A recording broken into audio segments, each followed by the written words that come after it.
خشي اناسا چاله غونډې جینکې ورکي.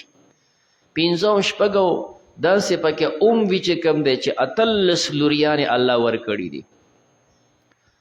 داسې مو کې او یهبو بخیل من یشا چاله چې خوښه شي الذکور الکان نو چاله درجن په درجن باندې زامن ورکي. او یزوجهم یا دوی لره جوړه کړي ذکرانا و اناثا الکان او جینکې چاله دواړه ورکي الکان او هم جینکې ورکي. دا د الله تقسیم دی.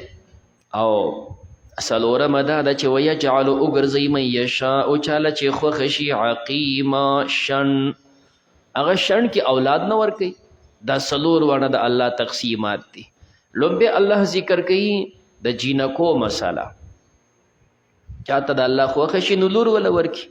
نو د کمې ناوې چې ډومبنې لور وشي دا د الله پاک په ده باندې رحمت دی. دا د هغې برکت دی چې ډومبنې د هغې لور وشوله. لیکن زمون خلک د دې الټه چلیږو چې د کمې ناوې لومبې لور وشي اوهو بس د چې کم دی بیا مو دا بدبخته راوستې ده. نو بیا که دوه او درې او داسې شي نو بیا خو نور پسې خبرې چې داسې دوه درېو نه ووړي نو اوس به زه زوی له ښځه کوم تاکې هلکان نشته ښه. ته بیا دا د هلکانو د جینکو د خزانې ګنې په دې ښځو کې دي، په ښځو کې خو نشتې. د هلکانو د جینکو خزانې د الله سره دي، ښځو کې خو دا نشته چې ګنې ښځې ورکوي.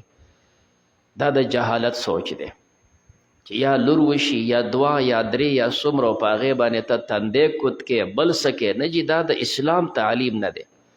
اسلام تعلیم دا د الله رحمت دی. تاله درکو چې دی نه وې درکړی بیا به دې څه کول. په دې خوشحاله شه.